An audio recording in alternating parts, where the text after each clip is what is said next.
खूबसूरत जंगल था जहाँ हर तरफ खूबसूरत फूल, बागीचे और खूबसूरत झरना था। उस जंगल में सिर्फ अमीर पक्षी ही रहा करते थे। एक दिन रानो चिड़िया उड़ती उड़ती उस जंगल में आती है। कितना सुंदर है ये जंगल, मैं अपना घोंसला इसी जंगल में बनाऊंगी। मुझे मेरे अंडों के आने से पहले पहले अपना घोंसला बनाना होगा। रानो चिड़िया उड़ती है और इधर उधर देखती है। उसे एक बड़ा घना पेड़ दिखाई देता है। रानो चिड़िया वहाँ जाती है। ये पेड़ ठीक रहेगा, मैं यहीं अपना घोंसला बनाऊंगी। मुझे जल्दी से जाकर घास ढूंढनी होगी। रानो चिड़िया उड़ती है और छोटे छोटे तिनके उठाकर लाने लगती है। रानो चिड़िया तिनके उठाती और जाकर पेड़ पर रख देती। आहिस्ता आहिस्ता वो घोंसला बना लेती है। बन गया, मेरा घोंसला बन गया। मगर यहाँ सबके घर कितने सुंदर है, मैं भी अपने घोंसले को खूब सजाऊंगी। रानो चिड़िया उड़ती है और फूलों के बागीचे में जाती है और वहाँ से खूबसूरत फूल तोड़ती है और उन्हें लाकर अपने घोंसले में लगाने लगती है। अगर इस डाल पर सुंदर बेल लगा दूं तो मेरा घोंसला और भी सुंदर दिखेगा। रानो चिड़िया फिर से उड़ती है और जगह जगह घूमकर एक बेल ढूंढ लेती है। मिल गई, ये ठीक रहेगी। रानो चिड़िया वो बेल तोड़ती है और अपने घोंसले में वापस आ जाती है। रानो चिड़िया अपने घोंसले में खुशी खुशी रहने लगती है। यूं ही दिन गुजरते गए और फिर एक दिन रानो चिड़िया 2 अंडे देती है। मेरे प्यारे प्यारे अंडे, अब इनसे बच्चे निकलेंगे। मेरे बच्चे, हम मिलकर रहेंगे। मैं अकेली नहीं रहूंगी, मेरे बच्चे मेरे साथ होंगे। मैं अपने बच्चों को उड़ना सिखाऊंगी, कितना मजा आएगा। कालू जी, ये आवाज कहाँ से आ रही है? जैसे कोई खुद से ही बातें कर रहा हो। मुझे लगता है इस पेड़ पर कोई है। किसकी इतनी मजाल कि हमारे पेड़ पर कोई अपना घोंसला बनाए। चले कालू जी, बाहर जाकर देखते हैं। गौरी कौवी और कालू कौवा घर से बाहर आते हैं। कालू जी, वो देखें, हमारे पेड़ पर तो किसी चिड़िया ने घोंसला बनाया हुआ है। इस छोटी चिड़िया की इतनी हिम्मत, मैं इसे अभी भगाता हूँ यहाँ से। कालू जी रुकें, अगर हम इस चिड़िया से किराया ले तो हमें कितना फायदा हो सकता है। उन्हीं पैसों से हम अपने घर का खर्च कर लिया करेंगे। गोरी, क्या दिमाग पाया है तूने। चलो चलकर इस चिड़िया से बात करते हैं। गौरी कौवी और कालू कौवा रानो चिड़िया के पास जाते हैं। छोटी चिड़िया, तूने ये घोंसला किससे पूछकर यहाँ बनाया है? कौवे भैया, पेड़ पर घोंसला बनाने के लिए किसी से क्या पूछना, पेड़ तो सबके होते हैं। चल निकल जाओ यहाँ से, ये पेड़ हमारा है। ये आप क्या कह रहे हैं? अभी कल ही मेरे अंडे इस दुनिया में आए हैं, मुझ पर रहम करो। मैं कहाँ जाऊंगी? जहाँ भी जाओ हमारा पेड़ छोड़कर भाग जाओ। कालू जी, रहने दें इस मासूम चिड़िया को यहाँ। अगर इसे यहाँ रहना है तो इसे किराया देना होगा। चलो निकालो 5 दिनार। 5 दिनार? मगर मेरे पास तो 5 दिनार नहीं है। तुम जहाँ से भी लाओ, मुझे 5 दिनार चाहिए, वरना मैं तुम्हारा जीना हराम कर दूंगा।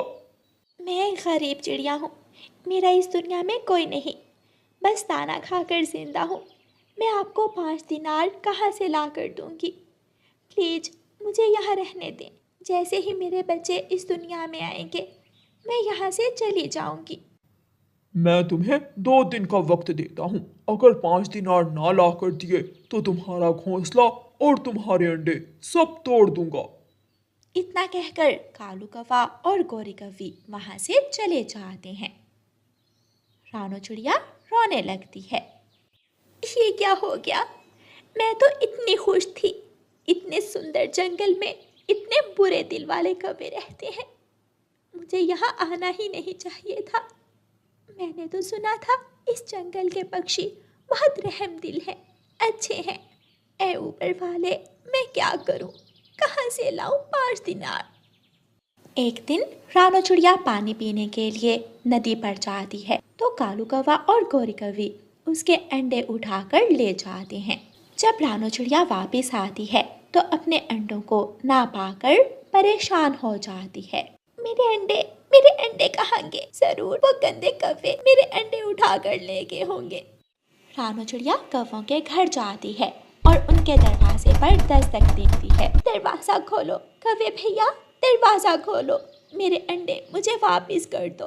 गोरी कौवी और कालू कौवा घर से बाहर आते हैं। क्या है, क्यों दिमाग खराब कर रही हो हमारा? मेरे अंडे मुझे वापस कर दो। अंडे तो तब वापस मिलेंगे जब इस घोंसले का किराया दोगी, मतलब 5 दिनार। सुन लिया तुमने? अब चली जाओ यहाँ से। कौवे भैया। कालू कौवा कोई और बात सुने बिना ही दरवाजा बंद कर देता है और रानो चिड़िया रोती हुई वहां से चली जाती है। वो नदी किनारे बैठकर रोने लगती है। रानो चिड़िया को रोता हुआ देखकर तोता वहां आता है। बहुत बुरा जंगल है ये, ऊपर से जितना सुंदर, यहाँ के पक्षी उतने ही बुरे। ऐ ऊपर वाले, क्या करूं मैं, कहाँ जाऊं? चिड़िया, तुम क्यों रो रही हो? क्या हुआ है तुम्हें? दुष्ट कौवों ने मुझसे मेरे अंडे छीन लिए। वो मुझसे 5 दिनार मेरे ही घोंसले का किराया मांग रहे हैं। मैं उनको 5 दिनार कहाँ से दूं? आप चिंता ना करें चिड़िया, मैं उन कौवों को सही मजा सिखाऊंगा। चलें, हम चील रानी के पास जाते हैं। चील? चील तो हमें खा जाएगी। नहीं, हमारे जंगल की चील रहमदिल है और सारे जंगल की रानी भी। वो कौवों को सजा देगी। तोता रानो चिड़िया को लेकर चील रानी के पास जाता है और सारी बात बताता है। उन कौवों को यहाँ लाया जाए और चिड़िया के अंडों का खास ख्याल रखा जाए। उल्लू सिपाही जाते हैं और कौवों को बुलाकर लाते हैं। चील रानी, हमसे बहुत बड़ी गलती हो गई, हमें माफ कर दे। कमजोर पर जुल्म करते हो, शर्म करो कुछ। कितना किराया मांगा था इसके घोंसले का? 5 दिनार। आज से तुम दोनों उस घोंसले में रहोगे और किराया 5 दिनार दोगे, और रानो चिड़िया तुम दोनों के घर में रहेगी। यही तुम्हारी सजा है। नहीं चील रानी, हमें माफ कर दें। इन कौवों का सामान निकाल कर रानो चिड़िया को उस घर में छोड़ आओ। रानो चिड़िया चील रानी के न्याय पर बहुत खुश थी। शुक्रिया चील रानी। और कौवे मुंह बनाकर वहां से चले जाते हैं। प्यारे दोस्तों, इस कहानी को लाइक, अपने दोस्तों के साथ शेयर और चैनल को सब्सक्राइब करना बिल्कुल मत भूलना। आपका धन्यवाद। पहाड़ों वाले जंगल में ठंड का मौसम आने वाला था। सर्द हवाएं चलना शुरू हो गई थीं। सब पक्षी अपने लिए मजबूत लकड़ियों के घर बना रहे थे, लेकिन एक अकेला कालू कौवा ही था जो मजे से तिनकों के घोंसले में लेटा हुआ था। रानो चिड़िया कालू कौवे के पास जाती है। कौवे, कौवे भैया उठो, आप भी अपना घर बना लो। जब ठंड बढ़ जाएगी तो ये काम करना कठिन हो जाएगा। कौवा आधी आंखें खोलता है और बोलता है, क्या है रानो, हर समय घर बनाने की बातें ही करती रहती हो। मैं अभी इतना कमजोर नहीं हूँ कि ठंड से डर जाऊं। लेकिन कालू भैया, मौसम का संदेश देने वाले पक्षी ने बताया है कि इस बार ठंड पिछली बार से ज्यादा पड़ेगी, तो आप पहले ही ठंड की तैयारी कर लो। अच्छा, अब मेरी नींद खराब मत करो। तुम जाओ, अपना काम करो, मैं कर लूंगा अपना बंदोबस्त। रानो चिड़िया वहाँ से चली जाती है और छत बनाने के लिए सूखे पेड़ से लकड़ियाँ काटने लग जाती है। कालू कौवा मजे से सोता है और जब नींद पूरी हो जाती है तो उड़ता है और पक्षियों को काम पर लगे देखकर हंसता है। रानो चिड़िया अपने घर की छत बना रही थी। रानो, कहीं छत बनाते बनाते खुद ही इसके नीचे ना आ जाना। अपनी सेहत का तो ख्याल करो, खुद इतनी कमजोर हो और अपने वजन से ज्यादा बड़ी लकड़ी उठाई हुई है। कौवे भैया, अगर आप काम नहीं कर सकते तो हमें करने दो। जाओ आप यहाँ से, देखना ठंड में पता चलेगा कि कौन सही है और कौन गलत। कालू कौवा वहाँ से उड़ता है और तोते के पास जाता है। ओए मोटी चोंच वाले, ये लकड़ियाँ काट काट कर तुम्हारी चोंच ही बाकी नहीं बचेगी। बस कर दो, क्या इन फजूल कामों में लगे हो। जाओ दाना लाओ और मुझे भी खिलाओ। कालू के बच्चे, मुझे अपना काम करने दो। आलसी कहीं के, हर समय बस सोते और खाते रहते हो। कभी मेहनत का काम भी कर लिया करो। इसी तरह बारी बारी कालू कौवा सब पक्षियों के पास जाता और उन्हें चढ़ाता। इस तरह वो सबका मजाक उड़ाता है। रानो चिड़िया नदी पर पानी पीने जाती है। वहाँ कालू कौवा भी अपनी गंदी चोंच के साथ आ जाता है और पानी पीने लगता है। कालू भैया, ये क्या कर रहे हो? पहले थोड़ा सा पानी लेकर अपनी चोंच साफ कर लो, फिर पानी पीना, वरना सारा नदी का पानी गंदा हो जाएगा। तुमने मुझे गंदा कहा? तुम कौन सा बड़ी साफ हो। जाओ यहाँ से, जो करना है कर लो, मैं तो ऐसे ही पानी पीऊंगा। कालू कौवा गंदी चोंच के साथ ही नदी से पानी पीता है और रानो चिड़िया वहाँ से पानी लेकर अपने घर चली जाती है। कालू कौवा पानी पीकर तोते के पास जाता है। तोता अपने आधे बने हुए घर के सामने बैठकर अमरूद खा रहा था। कालू कौवा जल्दी से जाता है और तोते के अमरूद पर अपनी चोंच मार देता है। छी छी, गंदे कौवे, अपनी गंदी चोंच से मेरा सारा अमरूद ही खराब कर दिया। अब तो मैं ये कीटाणु वाला अमरूद कभी नहीं खाऊंगा। तेरी हिम्मत कैसे हुई मुझे ये सब कहने की? तुझे तो मैं छोड़ूंगा नहीं। कालू कौवा तोते को मारने लगता है और साथ ही तोते का अमरूद छीनकर भाग जाता है। कालू कौवा अपने दिन ऐसे फजूल कामों में गुजारता रहता है। सारा सारा दिन मीठे फल खाता है, सोया रहता है। वो ना तो नहाता था और ना ही अपनी चोंच साफ करता था।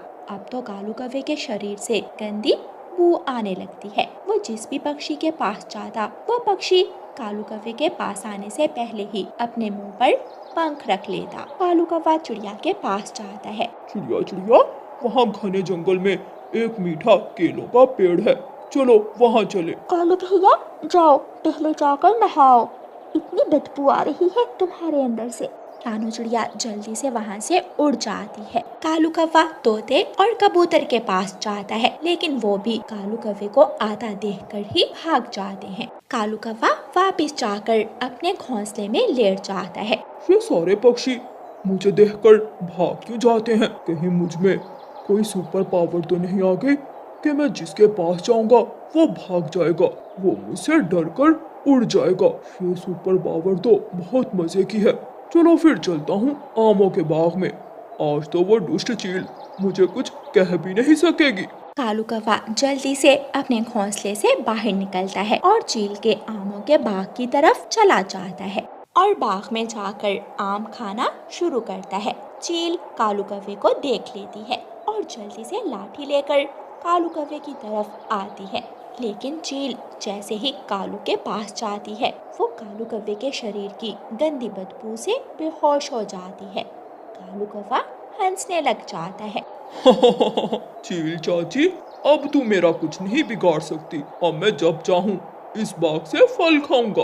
कालू कौवा ऐसे ही अपने शरीर की गंदी बू से सब पक्षियों को तंग करता। वो हर रोज चील के बाग में जाता, अपने मनपसंद फल खाता और बिना नहाए ही अपने घोंसले में जाकर सो जाता। ऐसे ही जंगल में ठंड का मौसम शुरू हो जाता है और एक रात आसमान से सफेद सफेद बर्फ गिरना शुरू हो जाती है और साथ ही ठंडी हवाएं चलना शुरू हो जाती हैं। कालू कौवा अपने घोंसले में कांप रहा था। ये इतनी ठंड कहाँ से आ गई?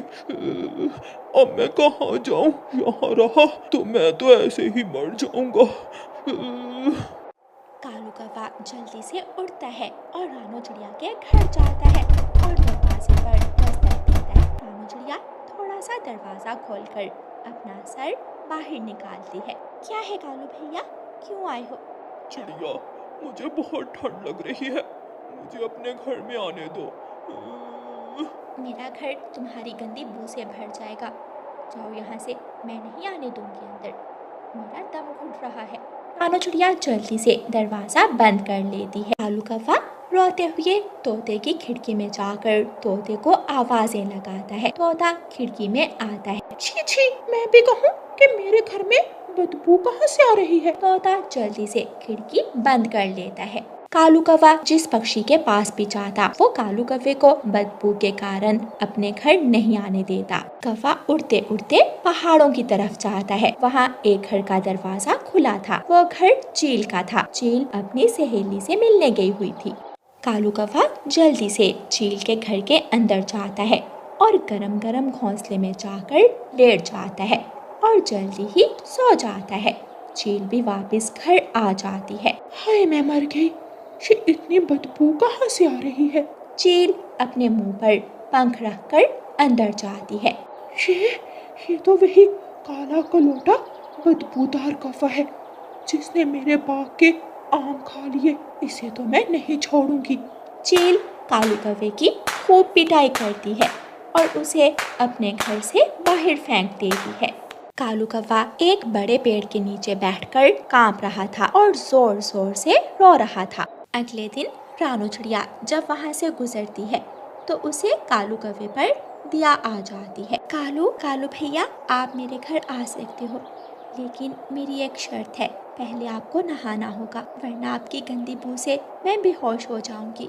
रानू बहन, पानी भी इतना ठंडा है, मैं तो ठंडे पानी में नहाकर मर जाऊंगा। ठीक है, मैं आपको गर्म पानी ला कर देती हूँ। फिर रानू चिड़िया अपने घर जाती है, चूल्हे पर पानी चढ़ाती है और उसे गर्म करती है और कालू कौवे को लाकर देती है। कालू कौवा अच्छे से गर्म पानी से नहाता है और साफ हो जाता है। कालू कौवे के शरीर की मैल दूर हो जाती है और वो फ्रेश हो जाता है। फिर रानू चिड़िया कालू कौवे को अपने घर ले जाती है।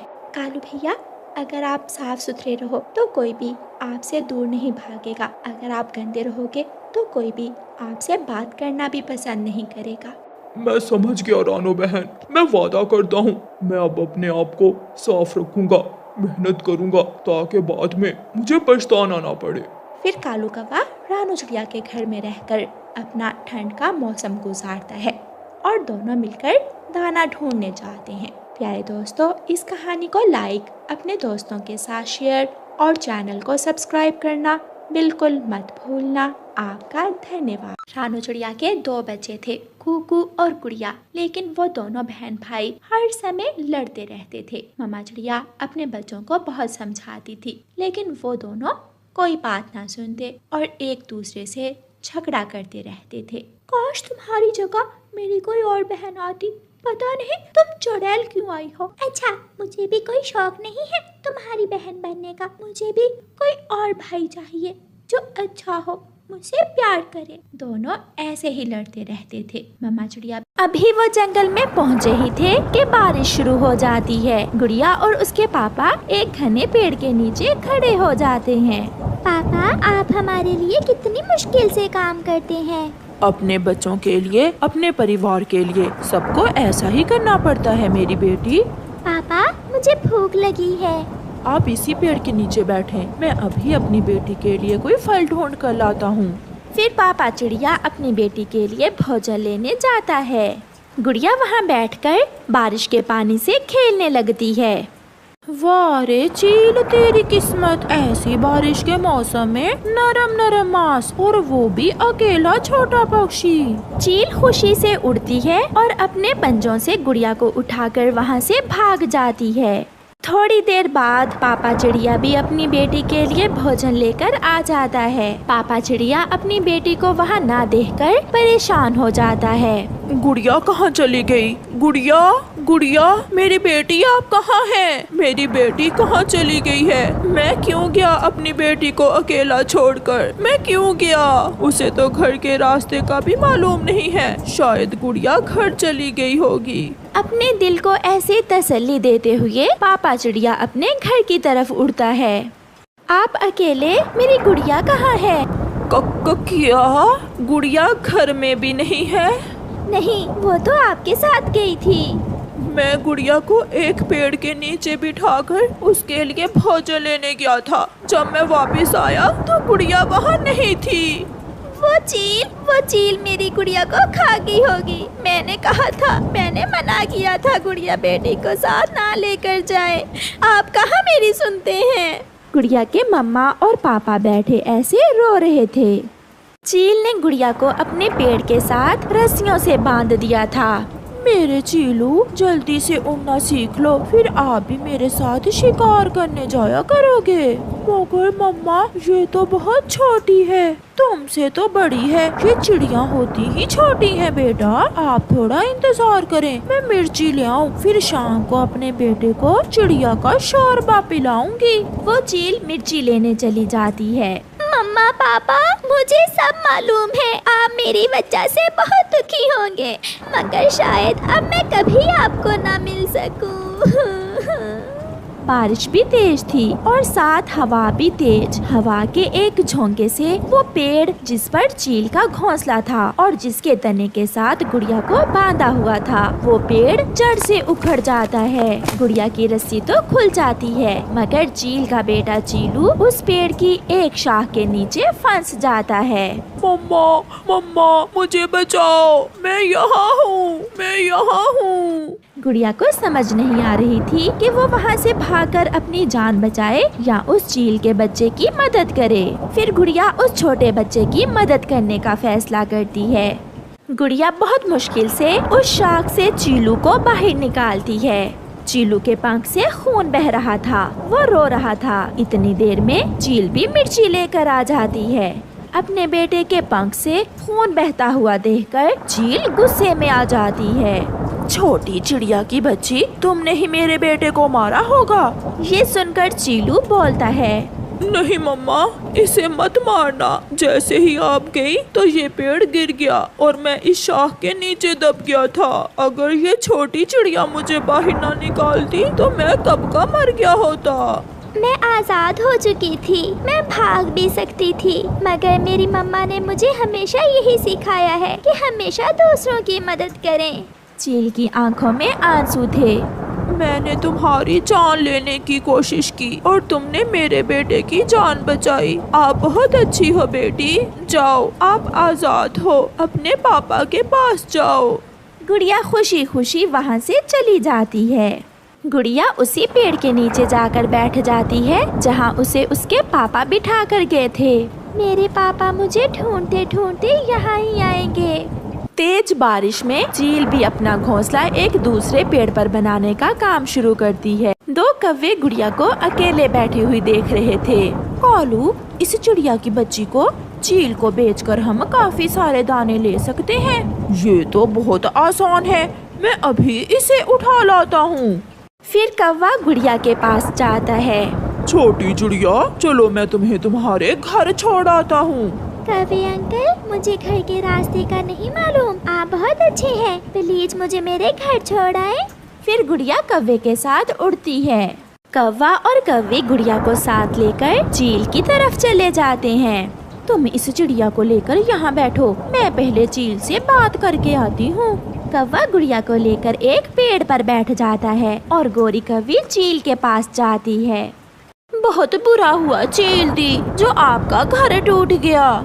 गौरी, बारिश के साथ हवा भी थी, मेरा घर तेज हवा से टूट गया।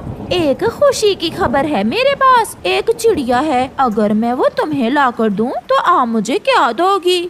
मैं तुम्हें ढेर सारे दाने दे सकती हूँ। मैं तो कल से भूखी हूँ और तुम्हें तो मालूम है मेरा भोजन मांस ही है। मैं अभी आई चील दी। गोरी जाती है। चलो कालू, इस चिड़िया को साथ लेकर मेरे पीछे पीछे आओ। वो दोनों दुष्ट कौवे गुड़िया को चील के पास ले जाते हैं। गुड़िया, तुम बेटी, तुम इनके चुंगल में कैसे फंस गई? आंटी, ये तो मुझे मेरे घर लेकर जा रहे थे और ये मुझे आपके पास ले आए। क्या चील दी, आप जानती हैं इसे? एक चिड़िया चील को आंटी कह रही है। चुप कर जाओ दुष्ट कौवो, जाओ और इसे सुरक्षित इसके घर छोड़ कर आओ, वरना मैं तुम्हें भी मार दूंगी और तुम्हारे बच्चों को भी। ये सुनकर कौवे कुछ बोले बिना गुड़िया को साथ लेकर वहाँ से उड़ जाते हैं। ये रहा तुम्हारा घर छोटी चिड़िया। कौवे गुड़िया को उसके घर के बाहर छोड़कर चले जाते हैं। गुड़िया दस्तक देती है। गुड़िया, मेरी बेटी आप, मुझे तो विश्वास नहीं हो रहा। फिर गुड़िया की मम्मा गुड़िया को घर में ले जाती है और गुड़िया उन्हें सारी बात बताती है। मम्मा, उस चील आंटी ने कौवों को बहुत डांटा। मेरी बेटी, इसीलिए तो कहते हैं जो दूसरों की मदद करता है ऊपर वाला हमेशा उसकी मदद करता है। अब मैं कभी अपनी बेटी को अकेला नहीं छोड़ूंगा। फिर वह सारा परिवार खुशी खुशी बारिश के मौसम का आनंद लेता है।